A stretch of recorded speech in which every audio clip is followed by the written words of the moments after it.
Hi hello ನಮಸ್ಕಾರ ಎಲ್ಲರಿಗೂ. Nature spirit 9 ಆಟ್ Kannada tarot card ರೀಡಿಂಗಿಗೆ welcome. ಇವತ್ತು ನಾನು ತಗೋತಾ ಇರುವಂತಹ ರೀಡಿಂಗ್ ಪ್ರೀತಿಯ ವ್ಯಕ್ತಿಯ ಬಗ್ಗೆ ಯೋಚಿಸಿ. ಯಾರನ್ನ ನೀವು ಪ್ರೀತಿಸ್ತಾ ಇದ್ದೀರೋ ಆ ವ್ಯಕ್ತಿಯನ್ನ ಮನಸ್ಸಿನಲ್ಲಿ ಇಟ್ಕೊಂಡು ಅಥವಾ ಮನಸ್ಸಿನಲ್ಲಿಯೇ ನೆನಪು ಮಾಡಿಕೊಂಡು ನಿಮ್ಮ ಎದುರಿಗೆ ಇರುವಂತಹ ಎರಡು ಆಯ್ಕೆಗಳಲ್ಲಿ ಯಾವುದಾದರೂ ಒಂದನ್ನು ಆಯ್ಕೆ ಮಾಡ್ಕೊಳ್ಳಿ. ಅಂದರೆ ಯಾವುದಾದ್ರೂ ಒಂದು ಸಂಖ್ಯೆಯನ್ನು ನೀವು ಆಯ್ಕೆ ಮಾಡಿಕೊಂಡು ಆ ವ್ಯಕ್ತಿ ನಿಮ್ಮನ್ನ ನಿಜವಾಗಿಯೂ ಪ್ರೀತಿಸ್ತಾರಾ ಅಥವಾ ಇಲ್ವಾ ಅನ್ನೋದ್ರ ಬಗ್ಗೆ ನಾವು ತಿಳ್ಕೊಳ್ಳೋಣ. ಓಕೆ, ಹಾಗೇನೆ ಇದೆಲ್ಲವೂ ಕೂಡ ಇನ್ ಜನರಲ್ ಆಗಿರುವಂತಹ ರೀಡಿಂಗ್ ಆಗಿರತ್ತೆ. ನಿಮಗೆ ರೆಸೋನೇಟ್ ಆದರೆ ಮಾತ್ರ ತಗೊಳ್ಳಿ. ಹಾಗೇನೆ ಸ್ಕ್ರೀನ್ ಮೇಲೆ ಕಾಣ್ತಾ ಇರುವಂತಹ ಒಂದು ನಂಬರ್, ಅದು ಪರ್ಸನಲ್ ರೀಡಿಂಗಿನ ನಂಬರ್ ಆಗಿರುತ್ತೆ. ಯಾರಿಗೆಲ್ಲ ಪರ್ಸನಲ್ ರೀಡಿಂಗಿನ ಅವಶ್ಯಕತೆ ಇದೆಯೋ ಅವರೆಲ್ಲರೂ ಕೂಡ ವಾಟ್ಸಪ್ ಮೆಸೇಜನ್ನು ಮಾಡೋದ್ರ ಮೂಲಕ ಪೇ ಮಾಡಿ ನಿಮ್ಮ ರೀಡಿಂಗ್ಸ್ಗಳನ್ನು ನೀವು ತಗೋಬಹುದಾಗಿರತ್ತೆ.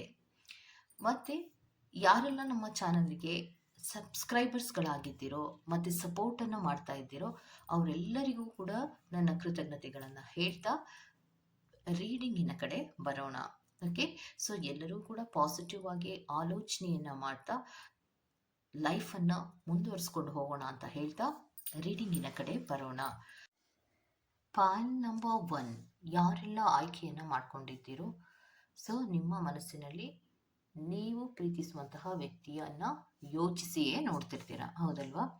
ಸೊ ನಾವು ಕಾರ್ಡನ್ನು ಶಫಲ್ ಮಾಡಿದಾಗ ಬಂದಿರುವಂತಹದ್ದು ಅವರು ನಿಮ್ಮನ್ನು ನಿಜವಾಗಿಯೂ ಪ್ರೀತಿಸ್ತಾರಾ ಅಥವಾ ಇಲ್ವಾ ಅನ್ನುವಂತಹ ಒಂದು ವಿಚಾರಕ್ಕೆ ಸಂಬಂಧಪಟ್ಟಂತೆ ನಾವು ರೀಡಿಂಗನ್ನು ಮಾಡ್ತಾ ಇರೋದ್ರಿಂದ ಹೌದು, ಅವರು ನಿಜವಾಗಿಯೂ ನಿಮ್ಮನ್ನು ಪ್ರೀತಿಸ್ತಾ ಇದ್ದಾರೆ ಅನ್ನುವಂತಹ ಉತ್ತರವೇ ಬಂದಿದೆ. ಮತ್ತು ಆ ಪ್ರೀತಿಯಲ್ಲಿ ಯಾವುದೇ ರೀತಿಯ ವೇರಿಯೇಷನ್ಸ್ಗಳನ್ನು ಮಾಡದೆ ಪ್ರಾಮಾಣಿಕತೆಯಿಂದ ಪ್ರೀತಿಸಬೇಕು ಅನ್ನುವಂತಹ ಮನಸ್ಥಿತಿಯಲ್ಲಿ ಇದ್ದಾರೆ ಅನ್ನುವಂತಹದ್ದನ್ನು ತೋರಿಸ್ತಾ ಇದೆ. ಯಾಕಂದರೆ ಅವರಿಗೆ ಎಮೋಷನಲ್ ಆದಂತಹ ನೀಡ್ಸ್ಗಳ ಅವಶ್ಯಕತೆ ಇದೆ. ಅಂದರೆ ಭಾವನಾತ್ಮಕವಾದಂತಹ ವ್ಯಕ್ತಿತ್ವ ಅವರಲ್ಲಿ ಇರೋದ್ರಿಂದ ಭಾವನೆಗಳು, ನಿಮ್ಮ ಬಗ್ಗೆ ಅತಿ ಹೆಚ್ಚಿನ ಭಾವನೆಗಳನ್ನು ಅವರು ಇಟ್ಕೊಂಡಿರ್ತಾರೆ. ಪ್ರೀತಿ ಅಂದರೆ ಒಂದು ಕನಸು ಅನ್ನೋ ಥರ, ಪ್ರೀತಿ ಅಂದರೆ ಕನಸಿನ ರೀತಿಯಲ್ಲಿಯೇ ನಾನೆಲ್ಲವನ್ನ ನನಸು ಮಾಡ್ಕೋಬೇಕು ಅನ್ನೋ ಥರ.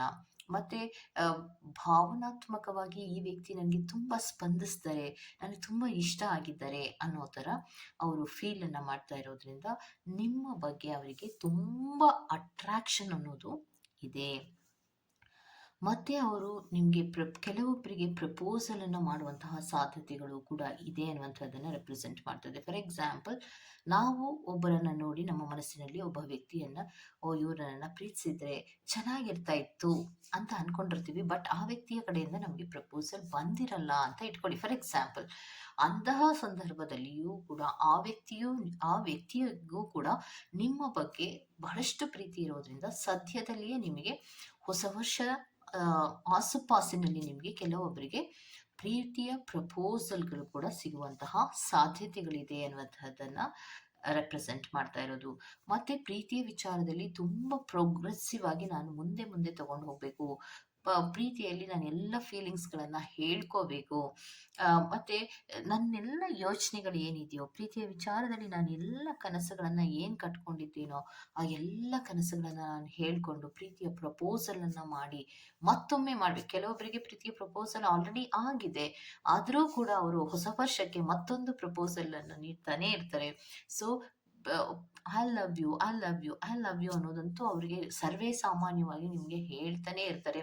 ಡೈರೆಕ್ಟಾಗಿ ಅಥವಾ ಇಂಡೈರೆಕ್ಟಾಗಿ ನಿಮಗೆ ಅವರು ತಮ್ಮೆಲ್ಲ ಭಾವನೆಗಳನ್ನು ವ್ಯಕ್ತಪಡಿಸುವಂತಹ ಪ್ರಯತ್ನವನ್ನು ಕೂಡ ಕೆಲವೊಬ್ಬರಿಗೆ ಮಾಡ್ತಾ ಇದ್ದಾರೆ ಅನ್ನುವಂಥದ್ದನ್ನು ರೆಪ್ರೆಸೆಂಟ್ ಮಾಡ್ತಾ ಇದೆ. ಮತ್ತು ಸದ್ಯದಲ್ಲಿಯೇ ಒಂದು ಸರ್ಪ್ರೈಸ್ ಆದಂತಹ ರೀತಿಯಲ್ಲಿ ನಿಮಗೆ ಕೆಲವೊಂದು ಗಿಫ್ಟ್ಗಳನ್ನು ಕೊಡೋದಿರಬಹುದು, ಪಾರ್ಟೀಸ್ಗಳನ್ನು ಕೊಡೋದಿರಬಹುದು, ಅಥವಾ ಡೇಟಿಂಗ್ಸ್ಗಳನ್ನು ಮಾಡೋದಿರ್ಬೋದು. ಈ ರೀತಿಯ ಕೆಲವೊಂದು ಪ್ಲಾನಿಂಗ್ಸ್ಗಳನ್ನು ಕೂಡ ಹೊಸ ವರ್ಷಕ್ಕೆ ಮಾಡ್ತಾ ಇರುವಂತಹ ಸಾಧ್ಯತೆಗಳಿದೆ ಅನ್ನುವಂಥದ್ದನ್ನು ರೆಪ್ರೆಸೆಂಟ್ ಮಾಡ್ತಾ ಇದೆ.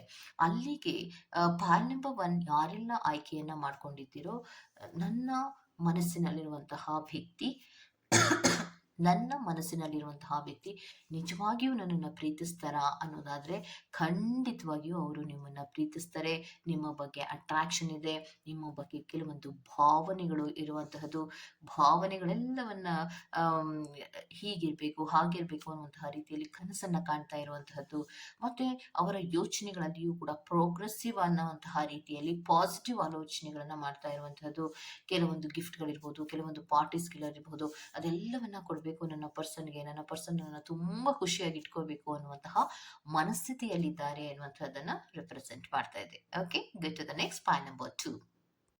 ಪಾಯಿಂಟ್ ನಂಬರ್ 2, ಯಾರೆಲ್ಲ ಆಯ್ಕೆಯನ್ನ ಮಾಡ್ಕೊಂಡಿದ್ದೀರೋ, ಸೊ ನಿಮ್ಮ ಮನಸ್ಸಿನಲ್ಲಿರುವಂತಹ ವ್ಯಕ್ತಿ ನಿಜವಾಗಿಯೂ ನನ್ನನ್ನು ಪ್ರೀತಿಸ್ತಾರಾ ಇಲ್ವಾ ಅನ್ನುವಂತಹ ಕನ್ಫ್ಯೂಷನ್ನಿಂದ ನೀವು ಈ ರೀಡಿಂಗನ್ನು ನೋಡ್ತಾ ಇದ್ದರೆ ಖಂಡಿತವಾಗಿಯೂ ನಿಮ್ಮ ಪರ್ಸನ್ ನಿಮ್ಮನ್ನ ರಿಯಲ್ ಆದಂತಹ ಪ್ರೀತಿ ಅನ್ನೋ ಥರ ಏನು ಪ್ರೀತಿಸ್ತಾ ಇಲ್ಲ. ಅವರಿಗೊಂದು ಅಟ್ರಾಕ್ಷನ್ ಅನ್ನುವಂತಹ ರೀತಿಯ ಒಂದು ಅಟ್ರಾಕ್ಷನ್ ಇರ್ಬೋದು, ಇನ್ಫ್ಯಾಕ್ಚುಯೇಷನ್ ಇರಬಹುದು, ಅದನ್ನ ಪ್ರೀತಿ ಅನ್ನುವಂತಹ ಹೆಸರನ್ನ ಕೊಟ್ಟಿರುವಂತಹ ಸಾಧ್ಯತೆಗಳಿದೆ ಅನ್ನುವಂಥದ್ದನ್ನ ಇಲ್ಲಿ ತೋರಿಸ್ತಾ ಇರುವಂತಹದ್ದು. ವ್ಯಕ್ತಿಯಿಂದ ವ್ಯಕ್ತಿಗೆ ಬಹಳಷ್ಟು ಬದಲಾವಣೆಯನ್ನ ಮಾಡುವ ವ್ಯಕ್ತಿತ್ವ ಅವರಲ್ಲಿ ಇರುವುದರಿಂದ ಆ ವ್ಯಕ್ತಿಯ ಮನಸ್ಥಿತಿಯಲ್ಲಿ ಒಬ್ಬರನ್ನೇ ಪ್ರೀತಿಸಬೇಕು, ಅವರಿಗೆ ಕಮಿಟ್ ಆಗಬೇಕು, ಅವರ ಜೊತೆಯೇ ಇರಬೇಕು ಅನ್ನುವಂತಹ ಒಂದು ಸೀರಿಯಸ್ನೆಸ್ ಅವರಲ್ಲಿ ಇಲ್ಲ ಅನ್ನುವಂಥದ್ದನ್ನ ರೆಪ್ರೆಸೆಂಟ್ ಮಾಡ್ತಾ ಇದೆ. ಮತ್ತೆ ಆ ವ್ಯಕ್ತಿ ತುಂಬಾ ಕಂಟ್ರೋಲ್ ಅನ್ನ ಮಾಡುವಂತಹ ಸಾಧ್ಯತೆಗಳಿರಬಹುದು, ಅಥವಾ ನೀವೇ ಸರಿ ಇಲ್ಲ ಅಂತ ಹೇಳುವಂತಹದ್ದು. ಆಗಿಂದಾಗೆ ಒಂದು ದಿನ ಚೆನ್ನಾಗಿದ್ದ ಹಾಗೆ ಮತ್ತೊಂದು ದಿನ ಚೆನ್ನಾಗಿರೋದಿಲ್ಲ. ತುಂಬಾ ಕಂಟ್ರೋಲ್ ಇಶ್ಯೂಸ್ ಗಳನ್ನ ಮಾಡ್ಕೊಳ್ಳುವಂತಹದ್ದು. ಮತ್ತೆ ಅವರ ಯೋಚನೆ ಮಾಡುವಂತಹ ರೀತಿಯಲ್ಲಿ ನೆಗೆಟಿವ್ ಪ್ಯಾಟರ್ನ್ಸ್ಗಳು ಜಾಸ್ತಿ ಇರುತ್ತೆ. ತುಂಬಾ ಹರ್ಟ್ ಮಾಡೋದಿರ್ಬೋದು. ಅವ್ರು ಏನೆಲ್ಲ ತಪ್ಪುಗಳನ್ನ ನಿಮ್ಮ ಮನಸ್ಸಿನಲ್ಲಿರುವಂತಹ ವ್ಯಕ್ತಿ ಮಾಡ್ತಾ ಇರ್ತಾರೋ ಅದೆಲ್ಲ ನೀವೇ ಮಾಡ್ತಾ ಇದ್ದೀರಾ ಅಂತ ಹೇಳುವಂತಹ ಸಾಧ್ಯತೆಗಳು ತುಂಬಾನೇ ಜಾಸ್ತಿ ಇರುವಂತಹದ್ದು. ಮತ್ತೆ ಹೊಂದಾಣಿಕೆ ಅನ್ನೋದು ತುಂಬಾ ಕಡಿಮೆ ಇದೆ ನಿಮ್ಮಿಬ್ಬರಲ್ಲಿಯೂ ಕೂಡ. ಹೊಂದಾಣಿಕೆ, ನೀವು ಎಷ್ಟೇ ಹೊಂದಾಣಿಕೊಂಡು ಹೋಗ್ತಾ ಇದ್ರು ಕೂಡ ಅವರಲ್ಲಿ ಹೊಂದಾಣಿಕೆಯನ್ನ ಮಾಡ್ಕೊಳ್ಳುವಂತಹ ಗುಣ ಇಲ್ಲ. ತುಂಬಾ ಸುಳ್ಳುಗಳನ್ನ ಹೇಳ್ತಾರೆ. ರೆಸ್ಪಾನ್ಸಿಬಿಲಿಟೀಸ್ ಅನ್ನೋದು ಅವರಿಗೆ ಇಲ್ಲವೇ ಇಲ್ಲ ಅನ್ನುವಂಥದ್ದನ್ನ ರೆಪ್ರೆಸೆಂಟ್ ಮಾಡ್ತಾ ಇದೆ. ಒಂದು ಒಂದು ಕಿಂಚಿತ್ತಾದರೂ ಒಂದು ಪ್ರಾಮಾಣಿಕವಾದಂತಹ ರೀತಿಯಲ್ಲಿ ಇರಬೇಕು ಅನ್ನುವಂತಹ ಮನಸ್ಥಿತಿಗಳು ಇಲ್ಲ. ನಿಮ್ಮನ್ನು ಪ್ರೀತಿಸ್ತಾ ಇರ್ತಾರೆ, ಇನ್ನೊಬ್ರಿಗೂ ಅಟ್ರಾಕ್ಷನ್ ಆಗ್ತಾ ಇರ್ತಾರೆ. ಸೊ ಒಂದು ರೀತಿಯ ಕನ್ಫ್ಯೂಷನ್ಸ್ ಅನ್ನ ಮಾಡುವಂತಹ ಗುಣ ಇದೆ. ಮತ್ತೆ ನೀವು ಎಷ್ಟೇ ಬಾರಿ ಅವರನ್ನ ನೀವು ನನ್ನನ್ನ ಪ್ರೀತಿಸ್ತಾ ಇಲ್ವಾ ಅಂದ್ರೆ ಹ್ಞೂ ಅಂತಾರೆ.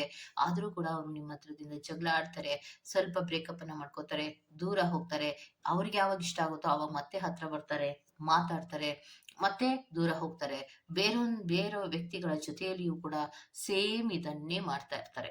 ಅಂದ್ರೆ ಯಾರಿಗೂ ಕೂಡ ಸೀರಿಯಸ್ ಆಗಿ ಅವರು ಕಮಿಟ್ ಅನ್ನ ಕೊಡಲ್ಲ. ಪ್ರೀತಿಯ ವಿಚಾರದಲ್ಲಿ ಸೀರಿಯಸ್ನೆಸ್ ಆಗಿ ಇರೋದೇ ಇಲ್ಲ. ಐ ಲವ್ ಯು ಅನ್ನುವಂತಹ ಪದವನ್ನ ಏನು ಹೇಳ್ತಾರೋ, ಒಂದು ಲೈನಿನ ಪದಗಳನ್ನ ಬಳಸ್ತಾರೋ ಅದು ಯಾವುದರಲ್ಲಿಯೂ ಕೂಡ ಅವರು ಕಮಿಟೇ ಆಗೋದಿಲ್ಲ. ನಿಮ್ಮನ್ನ ಪ್ರೀತಿಸ್ತೀನಿ, ಎಸ್ ನಿನ್ನ ಪ್ರೀತಿಸ್ತೀನಿ, ಇಮ್ಮಿಡಿಯೇಟ್ ಆಗಿ ಅವರು ಬೇರೆ ಪ್ರೀತಿಯಲ್ಲಿಯೂ ಬೀಳ್ತಾರೆ. ಬೇರೆಯವರಿಗೂ ಕೂಡ ಸೇಮ್ ವರ್ಡ್ಗಳನ್ನೇ ಯೂಸ್ ಮಾಡ್ತಾರೆ. ಸೊ ಅಲ್ಲಿಯೂ ಸೀರಿಯಸ್ನೆಸ್ ಇರೋದಿಲ್ಲ, ಇಲ್ಲಿಯೂ ಸೀರಿಯಸ್ನೆಸ್ ಇರೋದಿಲ್ಲ. ಅವರು ಪ್ರೀತಿಯ ವಿಚಾರದಲ್ಲಿ ಸೀರಿಯಸ್ ಆಗಿ ಇರೋದೇ ಇಲ್ಲ. ತುಂಬಾ ಫ್ಲರ್ಟ್ಗಳನ್ನ ಮಾಡುವಂತಹ ಸಾಧ್ಯತೆಗಳು ಜಾಸ್ತಿ ಇರುತ್ತೆ. ಪ್ರೀತಿಯ ವಿಚಾರಕ್ಕೆ ಬಂದಾಗ ನಿಜವಾದಂತಹ ಪ್ರೀತಿಯನ್ನ ನಿಮ್ಮ ಮನಸ್ಸಿನಲ್ಲಿರುವಂತಹ ವ್ಯಕ್ತಿ ಮಾಡ್ತಾ ಇಲ್ಲ ಅನ್ನುವಂತಹ ಉತ್ತರ ಬರ್ತಾ ಇದೆ. ಓಕೆ, ಸೊ ಇದಿಷ್ಟು ಫೈಲ್ ನಂಬರ್ 2 ಅವರ ರೀಡಿಂಗ್ ಆಗಿರುತ್ತೆ. ಈ ತರಹದ ರೀಡಿಂಗ್ಗಳು ನಿಮ್ಗೆ ಇಷ್ಟ ಆಗ್ತಾ ಇದ್ರೆ ದಯವಿಟ್ಟು ಸಬ್ಸ್ಕ್ರೈಬ್ ಮಾಡಿ, ಪಕ್ಕದಲ್ಲೇ ಇರುವಂತಹ ಬೆಲ್ ಐಕಾನ್ ಅನ್ನ ಪ್ರೆಸ್ ಮಾಡಿ. ನಾನು ನಿಮ್ಮನ್ನ ಮತ್ತೊಂದು ರೀಡಿಂಗ್ಗಳಲ್ಲಿ ಸಿಗ್ತೀನಿ ಅಂತ ಹೇಳ್ತಾ ಅಲ್ಲಿವರೆಗೂ ಟೇಕ್ ಕೇರ್, ಬಾಯ್.